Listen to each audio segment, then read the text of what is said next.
아멘. 할렐루야. 우리 주님 사랑하는 사람만 아멘 합시다. 아멘. 주님 별로 안 사랑하시나요? 제가 매번 하는 건 한 번만 더 합시다. 주님 사랑하는 사람만 아멘 합시다. 아멘. 아멘 안 하는 사람 제가 몇 분 보이는데 나중에. 근데 드보라 찬양 때는 얼굴 보고 뽑나요? 예은이가 있던데? 예은이 왜 갔네? 갔구나. 바빠서 갔구나. 제가 익숙한 얼굴, 예쁜 얼굴이 하나 있어가지고 한번 물어봤습니다. 여러분, 오늘 제가 오늘까지 총 이렇게 복 있는 사람에 대해서 4번째 나누고 있습니다. 다음에 한 번 정도 기회가 있어서 더 나누면 이렇게 그러니까 8복은 끝날 것 같은데요. 오늘은 특별히 7절과 8절에 있는 말씀을 조금 중심으로 하나님께서 복 있는 사람이 어떤 사람을 복 있다고 하시는지, 그리고 어떤 사람을 향해서 복을 누린다고 하시는지 하는 발견하는 시간 되어지기를 소망합니다. 아멘. 오랜만에 왔으니까 한 번 더 해야겠네요. 똑같은 이야기 지금 4번째인데 예수님을 따르는 무리들이 있었습니다. 예수님 따르는 무리가 있었는데 예수님께서 그 무리를 불쌍히 여기셔서 산으로 올라가셔서 말씀하시기 시작하십니다. 여러분, 예수님께서 단순하게 사람들이 많이 모였으니까 멀리 있는 사람까지 보고 싶으셔서 산에 올라가신 것이 아닙니다. 사람들은 반대로 왜 예수님이 오셨다는 그 소문에 막 이렇게 무리를 지어서 몰려들었을까요? 그때 당시에 예수님께서 하신 것은 귀신을 내쫓으시고 병을 고치셨던 사역인데 귀신을 내쫓고 병을 고치는 사역을 예수님만 하셨을까요? 저는 그렇지 않다고 생각합니다. 왜냐하면 그때 당시에도 의사는 있었거든요. 그때 당시에는 저희보다 훨씬 더 다양화되고 세분화되어 있는 그런 우상들을 숭배하는 제단들이 있고 점치는 제단들이 있어서 그냥 용하네 뭐 이 정도로는 예수님 앞에 그렇게 사람들이 모일 이유가 없었겠죠. 왜 모였을까요?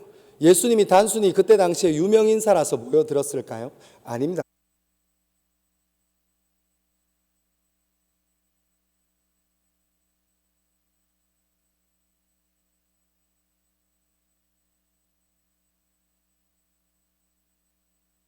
당시에 로마의 식민지를 살고 있었던 이스라엘 사람들은 나라와 민족에 대한 안타까움과 마음의 아픔이 있었습니다.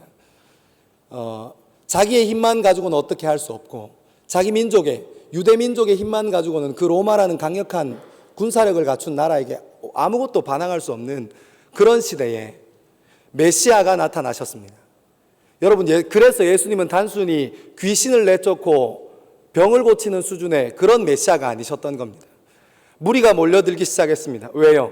더 이상 소망이 없는 것처럼 보이고 좌절이 빈번한 이 세상에 더 이상 꿈꿀 수 없는 그 땅에 메시아가 오신 것입니다.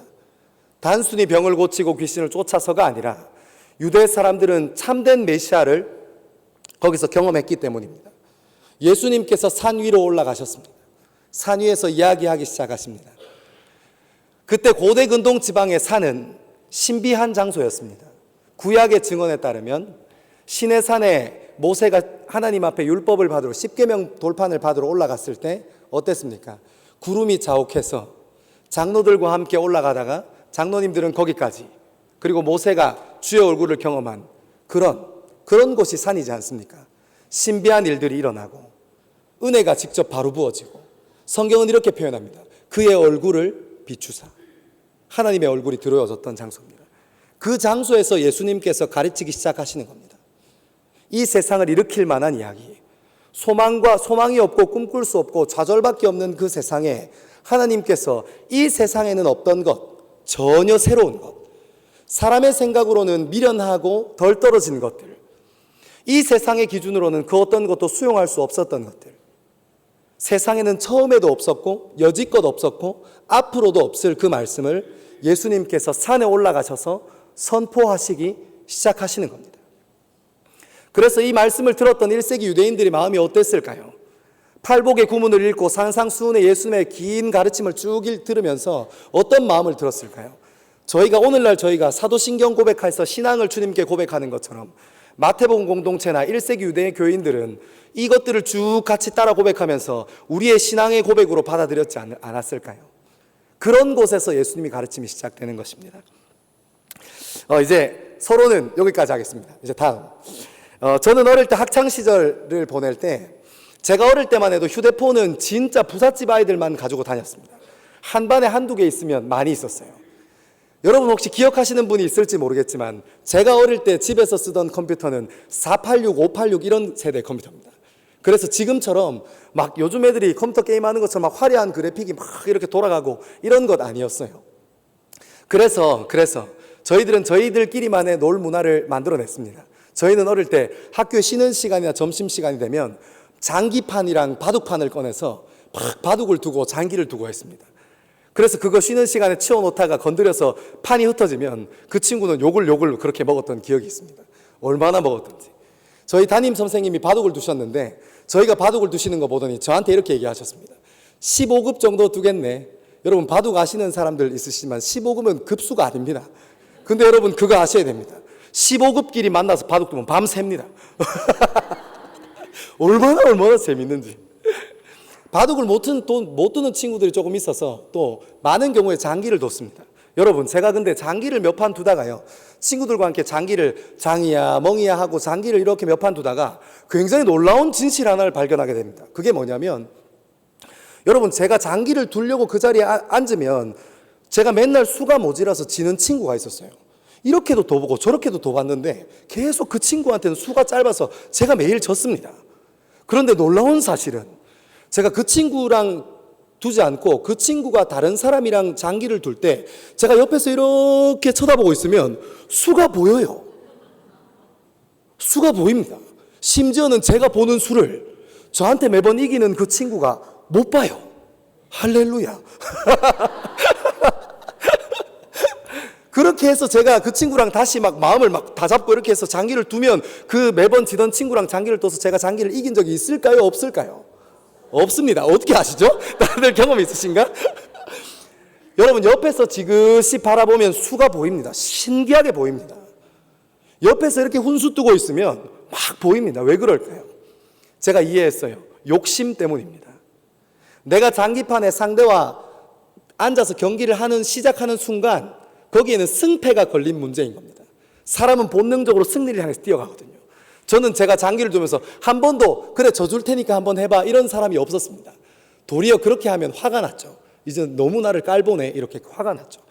그 자리에 앉으면 누구든지 승리를 향해서 뛰어가게 되는 겁니다. 그런데 여러분 그 자리에서 일어나서 옆에서 보면요, 더 이상 승리가 이루어져도 그 승리는 제 것이 아닌 겁니다. 의미가 없는 겁니다. 그러니까 승리를 향해서 욕심 부리지 않습니다.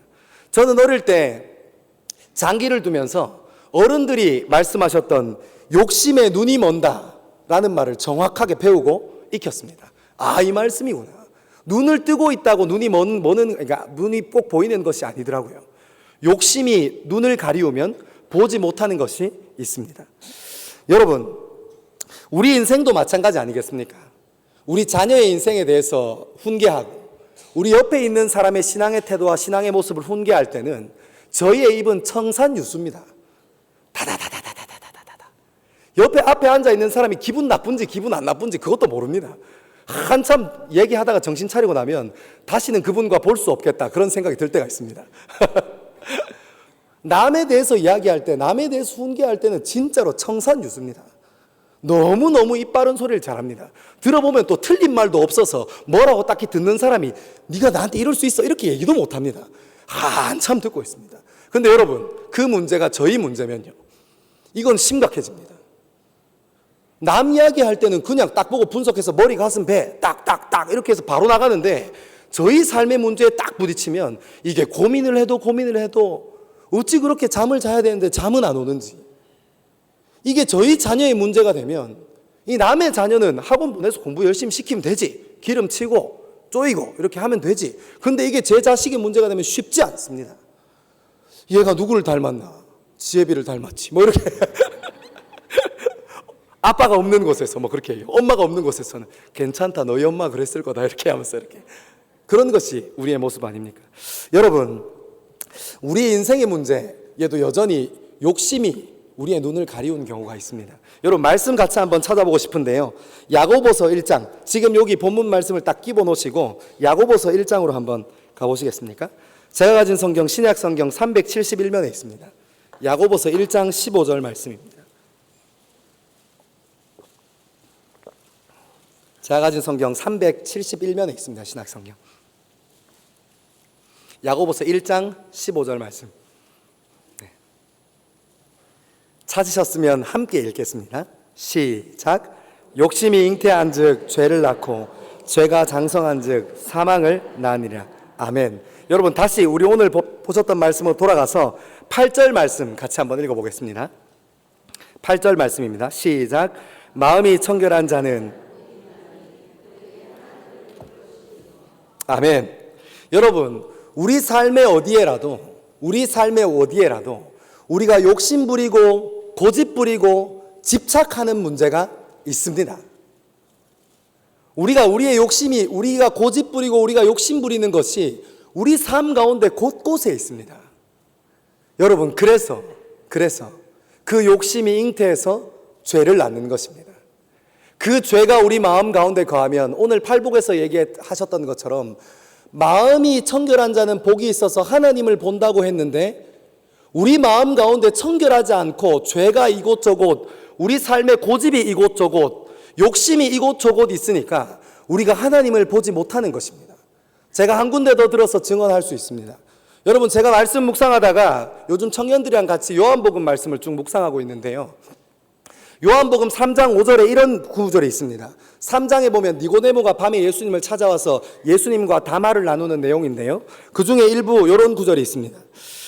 사람이 물과 성령으로 나지 아니하면 하나님 나라에 들어갈 수 없다. 예수님께서 말씀하셨습니다. 저는 이 본문 말씀을 묵상하다가 아침에 큐티하다가 무릎을 탁 쳤습니다. 머리에 번개를 맞은 것 같더라고요. 아니 머리에 망치를 맞은 것 같더라고요. 제 머릿속에 하나님 말씀이 번뜩하고 쫙 지나가는 게 있었습니다. 무엇이냐면 이것이었습니다. 사람이 물과 성령으로 거듭나지 아니하면 하나님 나라를 볼 수 없어. 들어갈 수 없어. 그게 진리라면 그것이 하나님 말씀이고 그것이 진리라면 반대로 물과 성령으로 거듭나면 하나님 나라에 들어갈 수 있다는 것입니다. 아멘. 네, 아멘. 별로 아멘 안 하시는가 보네요. 저는 아멘 했습니다. 여러분 사람이 물과 성령으로 거듭나면 하나님 나라를 볼 수 있다. 거듭나지 아니하면 하나님 나라를 볼 수 없다는 것은 사람이 물과 성령으로 거듭나면 하나님 나라를 볼 수 있다는 것입니다. 오늘 이 말씀이 팔복에 나오는 마음이 청결한 자와 갖다 붙어 있는 것을 제가 경험했습니다. 여러분 어떤 것입니까? 마음에 욕심이 있어서 그 욕심이 잉태한 죄가 우리 삶을 다스리는 사람이 아니라 물과 성령으로 거듭나 내가 아버지 하나님의 은혜 가운데로 깊이 들어가 하나님의 은혜가 내 삶을 움직이기 시작하면 그 성령이 내 삶을 움직이기 시작해서 내 삶에서 죄를 떨어내기 시작하면 우리는 하나님 나라에 들어갈 수 있다는 것입니다. 거기서 멈춘 게 아니라 오늘 8절에서 얘기하는 것처럼 마음이 청결한 자는 마음이 죄로부터 완전히 자유하고 마음이 욕심으로부터 고집으로부터 완전히 자유할 수 있는 사람은 하나님을 눈으로 볼 수 있다고 말씀하셨습니다. 여러분 이 말씀은 단순히 눈으로 본다는 이야기가 아닙니다. 하나님께서 우리를 향한 계획이 어떤 것인지 알게 된다는 것입니다. 우리 인생 가운데 하나님의 수가 보이기 시작한다는 것입니다. 하나님께서 우리가 고난과 좌절 가운데 있다면 왜 고난과 좌절과 가운데 있어야 하는지 알려주신다는 것입니다. 하나님께서 하나님을 눈으로 본다는 것은 우리 인생에서 하나님의 수, 우리가 고집 부리고 우리 인생을 살기 위해서 고집 부리면서 욕심 부리면서 해서 늘 수가 모자라서 지는 사단과 게임하면 지는 그 게임에 사단과 붙어서 이길 수 있는 유일한 방법은 하나님께서 경계하게 하시고 우리가 그 하나님 수를 옆에서 보는 것 아니겠습니까? 그러면 우리가 하나님 나라를 들어갈 수 있습니다. 하나님 나라를 볼 수 있습니다. 여러분 하나님의 수가 우리 눈에 보이면 세상이 달리 보입니다. 하나님의 수가 하나님의 길이 눈에 보이면 하나님의 방법이 눈에 보이면 하나님께서 나를 향해서 부르신 그 부르심이 눈에 들어오고 귀에 들어오면 우리는 이 세상의 것 욕심내지 않습니다. 왜냐하면 이 세상의 것이 훨씬 더 낫거든요. 제가 그래서 증명하고 싶어요. 저희 아들이 초등학교 3학년입니다. 10,000원짜리 한 장, 5,000원짜리 한 장 꺼내서 한우야 네가 하고 싶은 거 골라라 얘기하면 어떻게 할까요? 둘 다 선택합니다. 나쁜 놈이.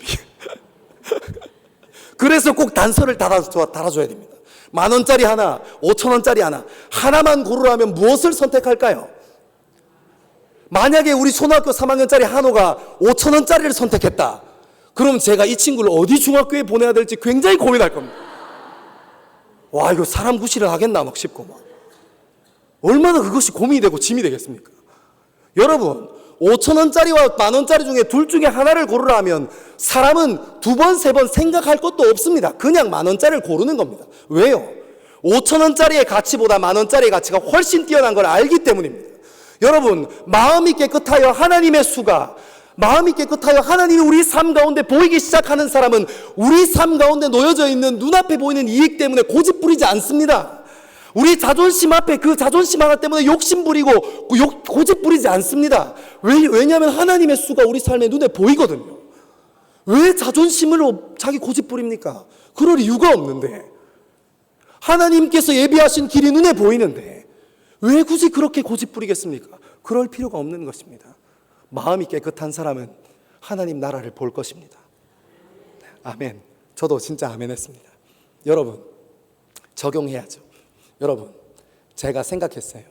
마음이 깨끗한 사람이 내가 되면, 저희 가정에, 제가 가정생활 하는데 마음이 깨끗한 사람이 내가 되면 눈앞에 있는 욕심이나 눈앞에 있는 감정이나 눈앞에 있는 자존심 따라서 막 기분이 타타타타타 흔들리는 사람이 아니라, 제가 마음이 하나님께서 말씀하신 것처럼 욕심을 걷어내고 죄를 걷어내고 마음이 깨끗한 사람이 돼서 하나님의 수를 우리 가정에서 볼 수 있다면 저 가정에서 훌륭한 아버지 되지 않겠습니까? 진짜 훌륭한 존경받는 아버지 되지 않겠습니까?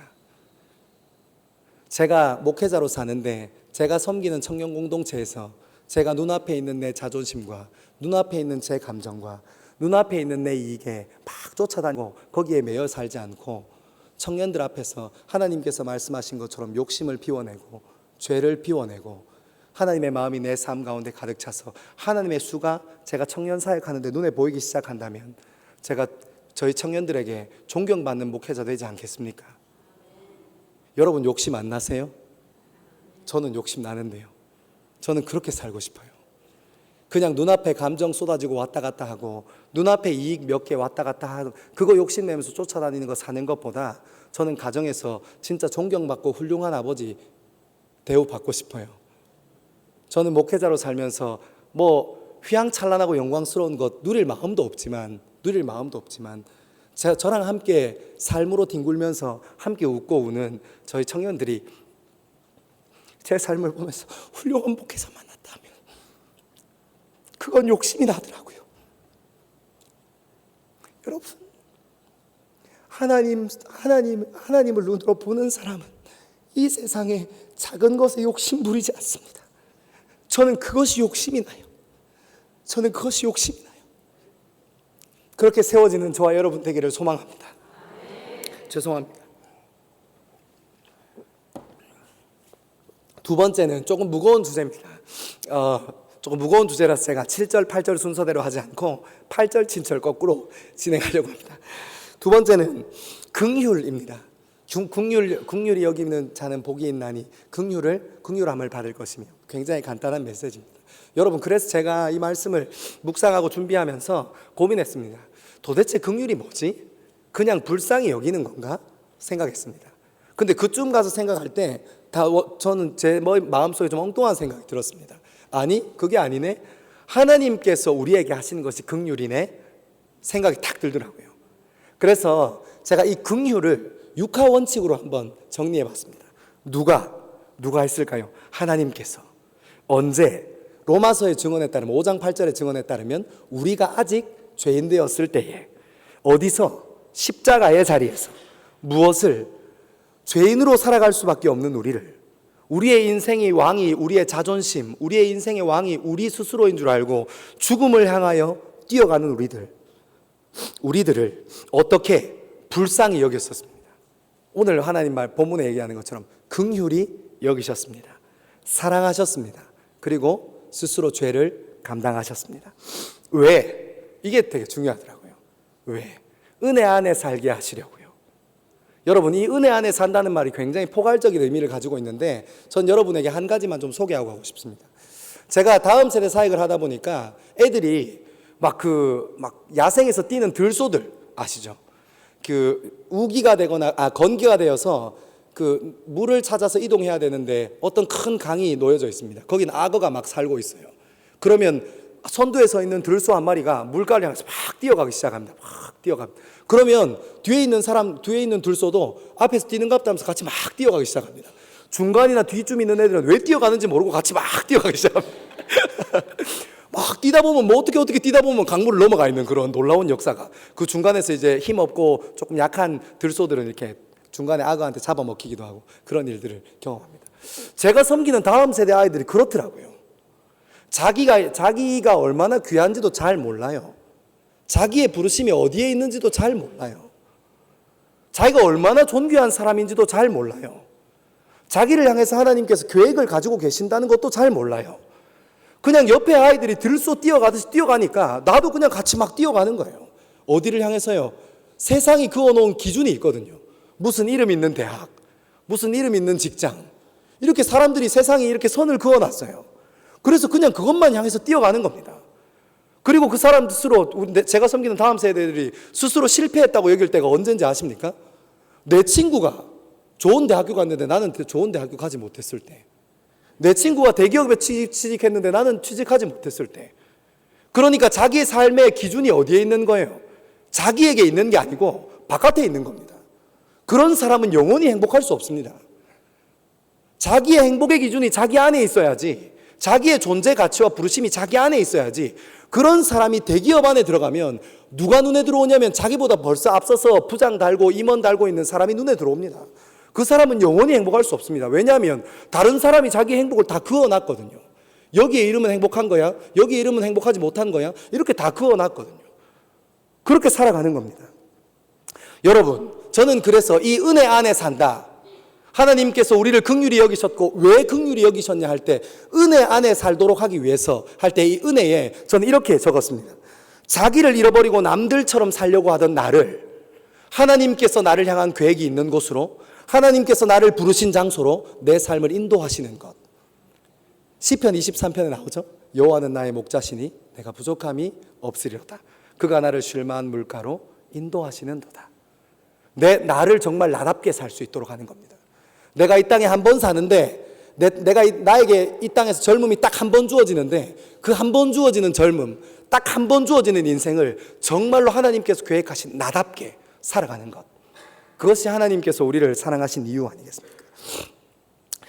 여러분, 창조주 하나님의 사랑과 긍휼, 그 불쌍히 여기심은요, 우리가 하나님을 인격적으로 경험하고 회개해서 하나님께서 그때부터 우리를 사랑하시는 것을 느낄 수 있는 것이 아닙니다. 여러분, 그런 부분도 있습니다. 제가 앞서 말씀드렸던 것처럼 우리가 하나님을 인격적으로 경험하고 우리가 하나님께 마음을 다시 내어드리기로 결단하고 회심하고 주님 앞에 나갈 때 하나님께서 우리 사랑하세요. 근데 여러분, 그것 때문에 우리가 회심해서 주님을 경험하는 이것 때문에 정말 크고 놀라운 하나님의 사랑을 잃어버리고 살아갑니다. 왜요? 하나님께서 사랑하시는 것은 우리를 조건적으로, 우리가 회심하니까 하나님이 우리를 사랑하시는 것이 아닙니다. 하나님께서 우리를 죄 안에 거하고 계실 그때에, 우리가 여전히 우리 삶의 주인 노릇하고 있을 그때에, 우리가 여전히 죄에 빠져서 자존심이 우리의 삶의 주인인 줄 알고 살아가는 그때에 하나님께서 이미 그때에 우리를 사랑하시는 것입니다. 얼만큼요? 우리가 죄인인지도 모르고 살아가는 그때에 예수님께서 십자가에 달리셨지 않습니까? 얼마나 놀라운 일인지 모릅니다. 여러분, 저는 이것을 그냥 이렇게 넘기고 싶지 않아서 다시 한번 여러분께 강조하고 싶습니다. 여러분, 오늘 말씀에 긍휼히 여기는 자는 긍휼함을 얻을 것이라고 하는 이 긍휼에 대해서 하나님께서 이야기하실 때 어떤 사람이 나에게 조건을 맞추어서 이 사람이 나와 마음이 맞아서 이 사람을 긍휼히 여기라는 것이 아닙니다. 오늘 하나님 말씀이 우리에게 요구하는 긍휼한 사람이 되라 할 때 이 긍휼한 것은 이 사람이 어떤 조건을 갖추어서 이 사람은 나에게 잘 맞는 사람이어서 내가 그 사람을 불쌍히 여기고 긍휼히 여기라고 말씀하시는 것이 아닙니다. 예수 그리스도가 우리가 죄인 되었을 때부터 이미 십자가를 지시고 우리를 향해서 작정하시고 계획하셨던 것처럼 우리도 우리 옆에 있는 사람이 어떤 조건을 갖추어서 긍휼히 여김을 받을 만한 사람이니까 긍휼히 여기겠어가 아니라 그 사람이 준비되어지 않았던, 조건을 갖추지 못했던, 그 사람이 실패 가운데 있던, 그 사람이 나와 맞지 않는 사람이고 상관없이 예수 그리스도께서 우리에게 그렇게 사랑을 베푸신 것처럼 우리도 그렇게 사랑하는 것입니다. 여러분, 그것이 우리 삶에 요구하시는 긍휼입니다. 문제는 아멘 하기는 쉽지만 사는 것은 전혀 별개의 문제입니다. 이것이 진짜 문제입니다. 왜요? 우리는 머리로 너무너무 많이 압니다. 수십 편, 수백 편 설교를 들어서 하나님의 사랑이 얼마나 놀랍고 그 긍휼의 깊이가 얼마나 위대한지 압니다. 하지만 우리 삶으로 그것을 배우려고 하지 않습니다. 우리는 거기에 관심 없습니다. 아니, 나는 긍휼을 받아야 하는 존재이지 긍휼히 여겨야 하는 존재가 아닙니다. 막상 긍휼히 여기려고 덤비면 화가 납니다. 이 사람이 나한테 잘못해서 나는 하나님 앞에 쏟아져서 기도하고 마음을 꾹꾹 마음을 먹고 그 사람, 나한테 잘못한 그 사람한테 나갑니다.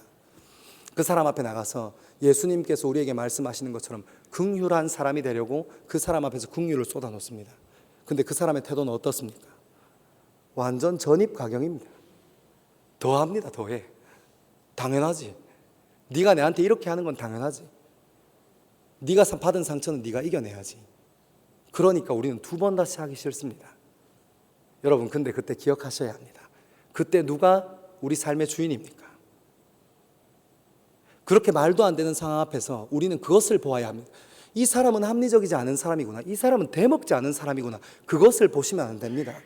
우리가 그 상황에서 우리가 그리스도인으로서 무엇을 보아야 합니까? 그때 당시에 내 삶의 주인이 누구인가 봐야 합니다. 누가 주인입니까? 쏟아지는 제 감정이 주인입니다. 용서하지 못하는 제 자존심이 제 인생의 주인입니다. 하나님이 주인이 아니십니다.